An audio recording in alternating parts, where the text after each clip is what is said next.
ఓం శ్రీ గణేశాయ నమ. శ్రీమాత్రే నమ. శివాయ గురవే నమ. శ్రీకృష్ణ పరబ్రహ్మణే నమ. శ్రీరామాయ నమ.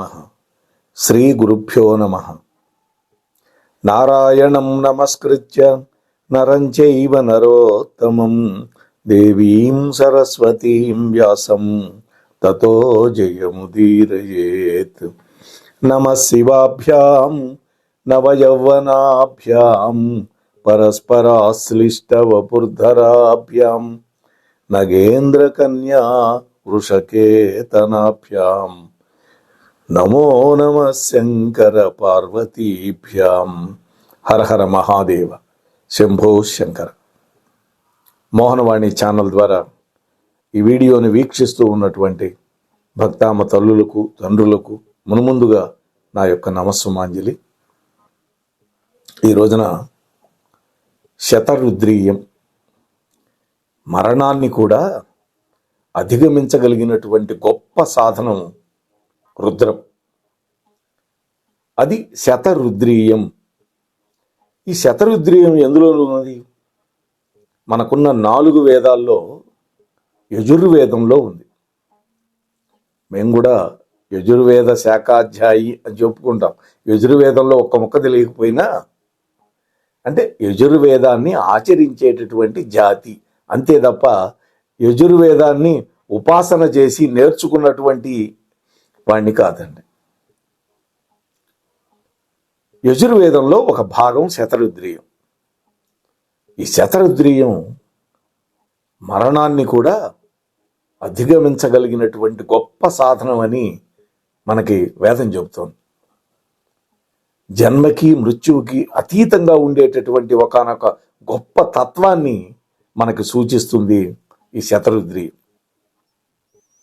మనిషిలో శ్వాస నింపేది, మళ్ళా ఆ శ్వాసని తీసుకువెళ్ళేది, ఈ రెండు కూడా ఆ పరమాత్మేను అని మనకు తెలియజేస్తుంది.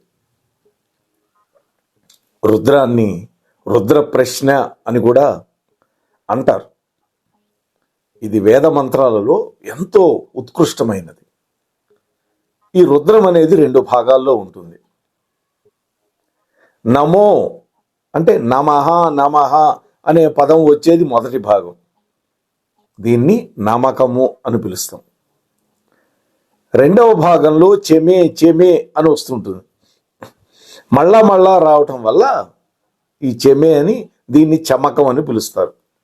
అంటే రుద్రము అంటే నమక చమకాల సమాహారం.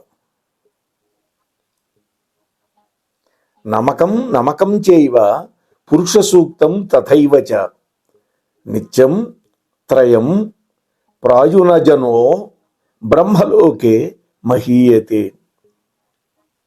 అంటే నమకాన్ని చమకాన్ని ఎవరైతే ప్రతినిత్యము 3 సార్లు పురుష సూక్త సహితంగా చదువుతారో వాళ్ళకి బ్రహ్మలోకం ప్రాప్తిస్తుంది అని ఈ మంత్రానికి అర్థం అండి. అటువంటి దాంట్లో ముందుగా నమ్మకం యొక్క విశిష్టత ఏమిటో మనం తెలుసుకునే ప్రయత్నం చేద్దాం. నమక చమకాలు రెండిట్లో 11 భాగాలు ఉంటాయండి. ఒక్కొక్క భాగాన్ని అనువాకము అంటారు. ప్రథమ అనువాకంలో అంటే మొదటి అనువాకంలో పరమశివుడిని తన యొక్క రౌద్ర రూపాన్ని చాలించి తన అనుచరులను, ఆయుధాలను విడిచిపెట్టించి ప్రసన్నం చేసుకుంటూ ప్రార్థన చేసేటటువంటి గొప్ప మంత్రాలు ఉంటాయి. ఇది మొదటి అనువాకంలో. ఆ విధంగా శాంతించినటువంటి స్వామిని దయతలచమని ప్రార్థించే భావం అందులో ఉంటుంది. ఈ పంక్తులలో ఎన్నో నిగూఢమైనటువంటి రహస్యాలు దాగి ఉన్నాయండి. అపౌరుషేయమైనటువంటిది కదా వేదం. పరమాత్మ యొక్క ముఖంలో నుంచి వచ్చింది కదా వేదం. ఎన్నో రహస్యాలు దాగి ఉంటాయి వేదంలో. కొన్ని ఆయుర్వేద మందులు తయారు చేసే విధానాలు కూడా మనకు కనిపిస్తాయండి. మొదటి అనువాకంలో ముఖ్యంగా మన యొక్క పాపాలను పోగొట్టి ఆధిపత్యాన్ని, దైవం యొక్క ఆశీర్వచనం పొందేటట్లుగా మనకి ప్రయోజనం కలిగించి మనం ప్రకృతి పరంగా ఎదుర్కొండేటటువంటి క్షామం కావచ్చు, భయం కావచ్చు, ఈ రెండింటినీ పోయేటట్టుగా చేసి మనకి ఆహారము, గోసంపద సమృద్ధిగా ఉండేటట్టు చేసి చావు నుండి, ఇతర క్రూర మృగాల నుండి, వ్యాధుల నుండి కాపాడుతుంది ఈ మొదటి అనువాకంలో ఉండే మంత్రాలు.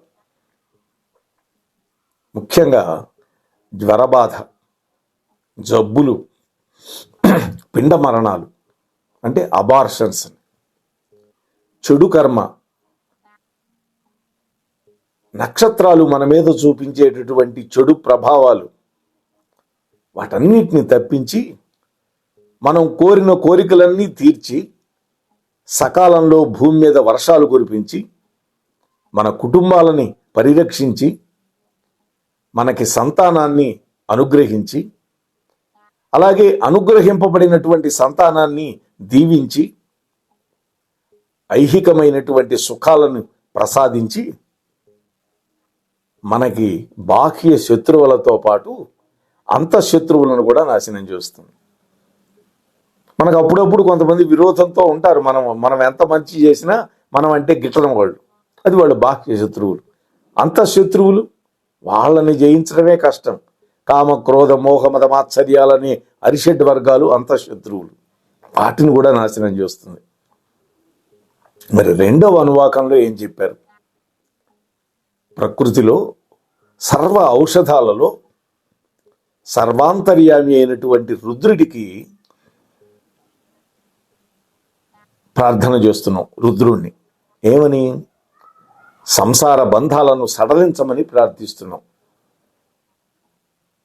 అంటే మనం బంధనం అనేది బయటికి కనపడదు, వాడెవడో తాడుబెట్టి కట్టేయటం ఉండదు. కానీ మనకి భార్య, పిల్లలు, మనవళ్ళు, మనవరాలు, వీళ్ళ మీద మమకారం, ఇదే బంధనం. అందుకని సంసారపు బంధనాలని సడలించమని ప్రార్థిస్తుంది ఈ యొక్క అనువాకం. అంతేకాదు శత్రు వినాశనానికి, సంపద మరియు రాజ్య ప్రాప్తికి, జ్ఞాన సాధనకి ఈ అనువాకం మనకి అనుగ్రహిస్తుంది. అనుగ్రహించమని అడుగుతూ చదువుతాం మనం. ఇక మూడవ అనువాకంకి వచ్చేసరికి ఈ అనువాకంలో రుద్రుణ్ణి ఒక చోరుడుగా వర్ణిస్తుందండి. రుద్రుడు సర్వాత్మ, ఈశ్వర సర్వభూతానాం హృద్దేశే అర్జున తిష్టతి అని కృష్ణ భగవానుడు చెప్పాడు కదా. అంటే పరమాత్ముడు ప్రతి జీవి యొక్క హృదయంలో ఉంటాడు. ఎందుకని? ఆయన సర్వాత్మ కాబట్టి. ఈ విషయంలో మనిషి ఆ మహాస్వరూపాన్ని అర్థం చేసుకోలేక ఏదో ఒక నిమిత్త బుద్ధిని అలవర్చుకుంటూ ఉంటాం మనం.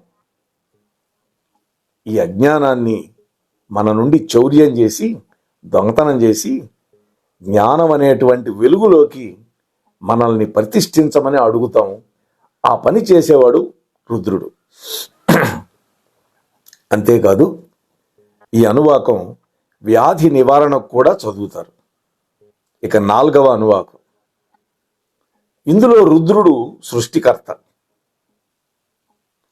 సమస్తమునకు కారకుడు, సమస్తమును నియమించేటటువంటి వాడు. చిన్న పెద్ద ప్రతిదీ ఆ పరమాత్ముడు చేసినటువంటి సృష్టి.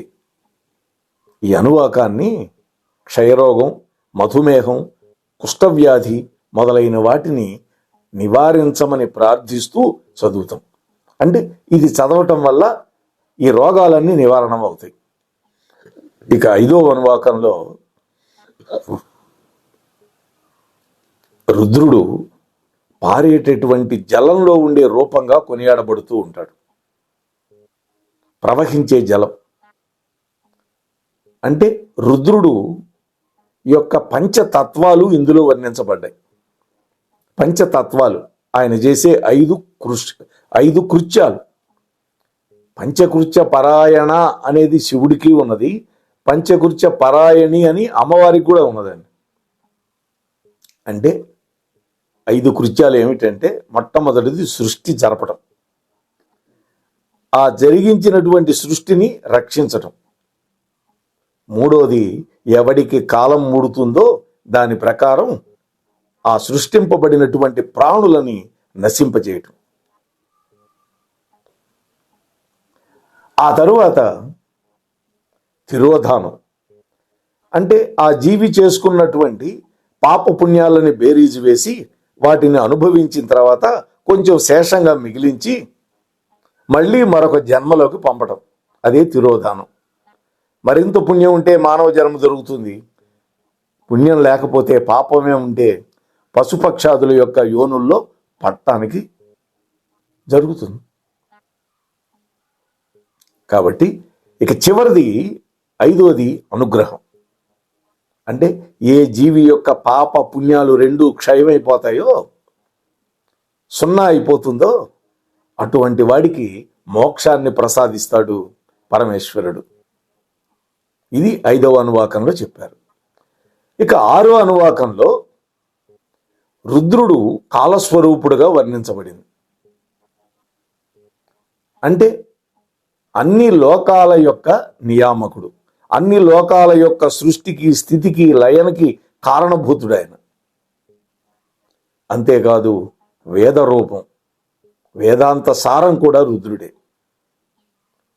ఈ 5, 6 అనువాకాలు కనుక ఎవరైతే చదువుతారో మన ఆస్తులు పెరగడానికి, శత్రువుల మీద విజయానికి, రుద్రుడు వంటి పుత్రుని కోరుకుంటూ గర్భస్రావాలు నివారించడానికి, సుఖ ప్రసవానికి, జ్యోతిషపరమైనటువంటి ఇబ్బందులను నివారించడానికి.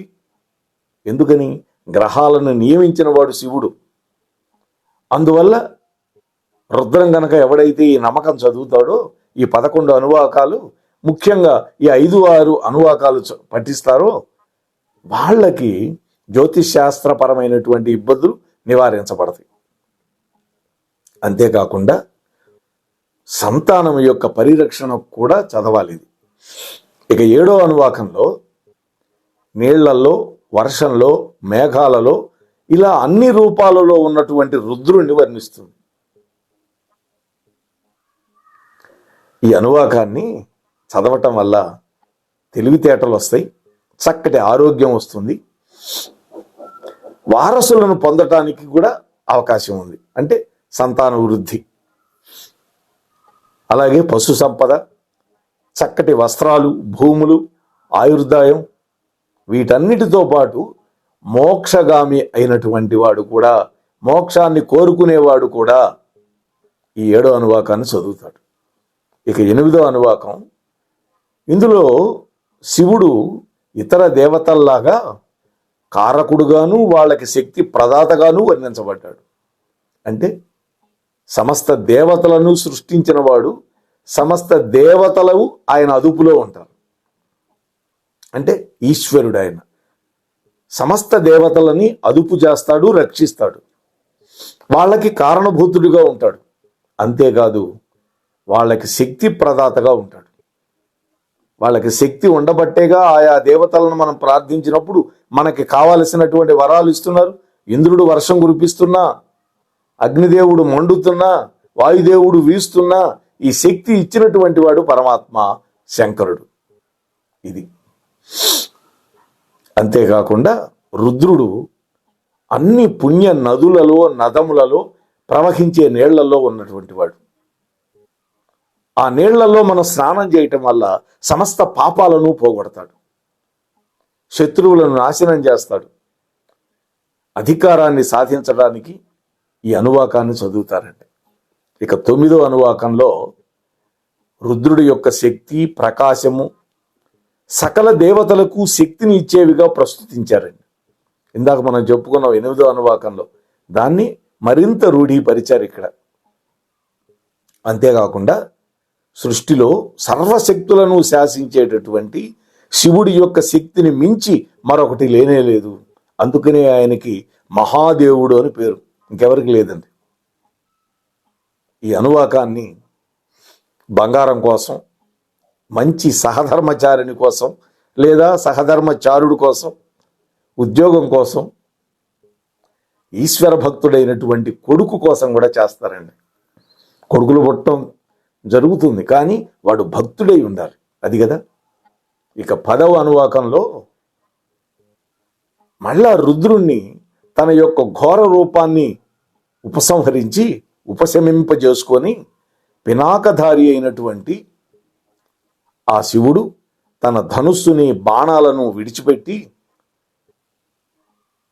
వ్యాఘ్ర చర్మాన్ని ధరించినటువంటి వాడై ప్రసన్నమైనటువంటి వదనంతో దయాదృష్టులు మన మీద ప్రసరింపజేస్తూ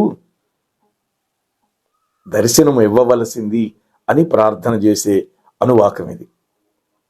ఈ అనువాకం చదవటం వల్ల ఐశ్వర్య ప్రాప్తి, వ్యాధి నివృత్తి, శక్తిమంతులతో వైరం పోగొట్టుకోవటం, భైరవ దర్శనం కోసం, అన్ని రకాల భయాలను పోగొట్టుకోవటం కోసం, సమస్త పాపాలను పోగొట్టుకోవటం కోసం చదువుతారండి.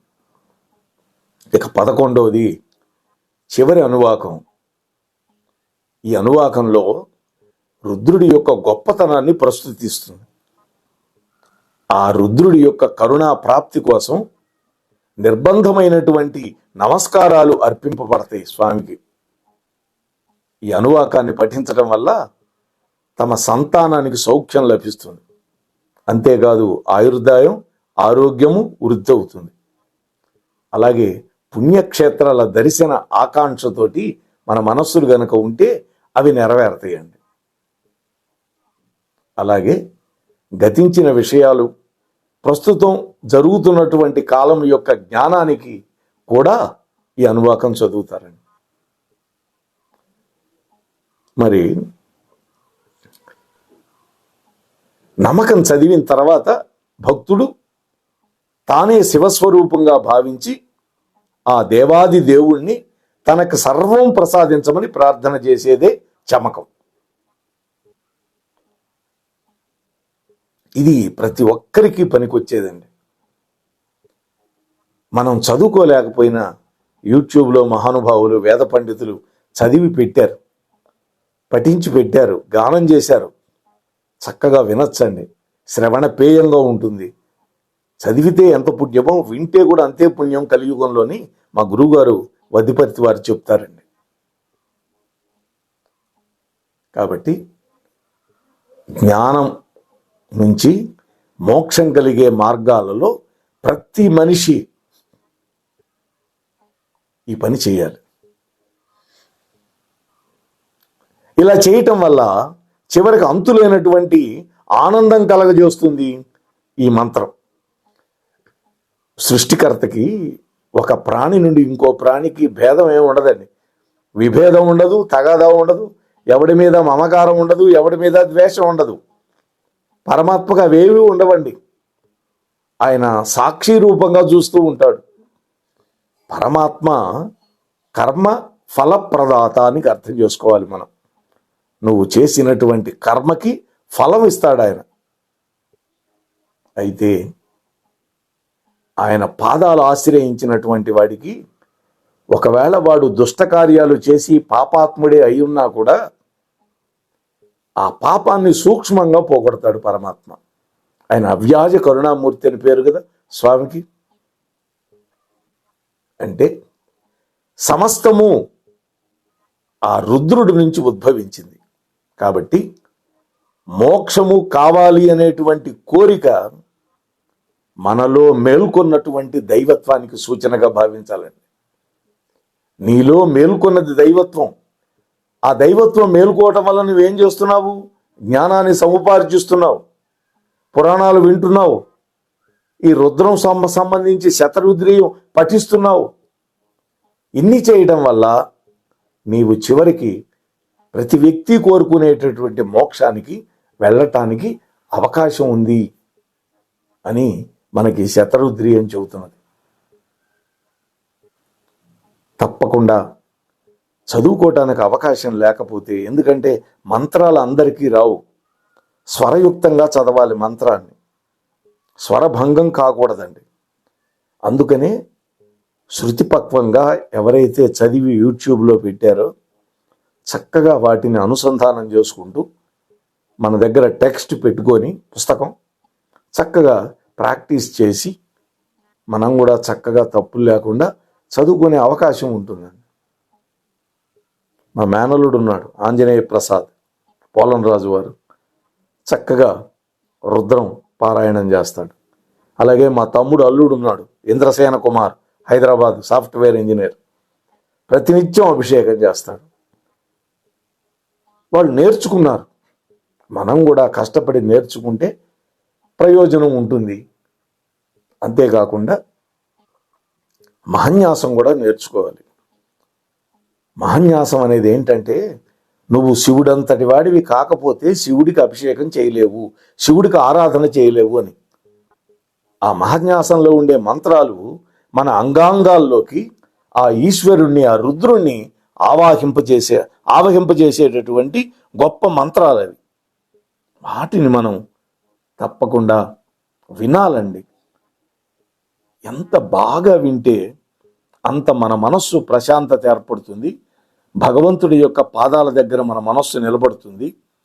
అభిషేకం జరుగుతూ ఉంటే చూస్తూ ఉన్నాం అనుకోండి, అన్యచింతన మానేసి ఆ అభిషేక దృశ్యాన్ని చూస్తూ ఉంటే మన మనస్సు పరమాత్మ యొక్క పాదాల దగ్గర స్థిరంగా ఉండి ఆ పరమాత్ముడి యొక్క దివ్యమైన భవ్యమైన అనుగ్రహానికి పాత్రులం అవుతాం అని మీతో మనవి చేసుకుంటూ, విన్నటువంటి మీకు, చెప్పిన నాకు, తమ ఛానల్ ద్వారా ప్రసారం చేసిన మన అక్కునూరి వారికి ఆ సాంబ సదాశివుడు, ఆ రుద్రుడు చక్కటి భోగభాగ్యాలిచ్చి, ఐశ్వర్యాలిచ్చి, సంతాన వృద్ధి చేసి చక్కగా అనుగ్రహించుగాక. స్వస్తి సర్వేషాం. మన మోహనవాణి కార్యక్రమాలు మీకు నచ్చినట్లయితే వెంటనే ఒక లైక్ చేయండి, అలాగే కామెంట్ చేయండి, ఎక్కువ మందికి షేర్ చేయండి. సబ్స్క్రైబ్ చేసుకోకపోతే వెంటనే మన ఛానల్కి ఇప్పుడే సబ్స్క్రైబ్ చేసుకోండి. ధన్యవాదాలు.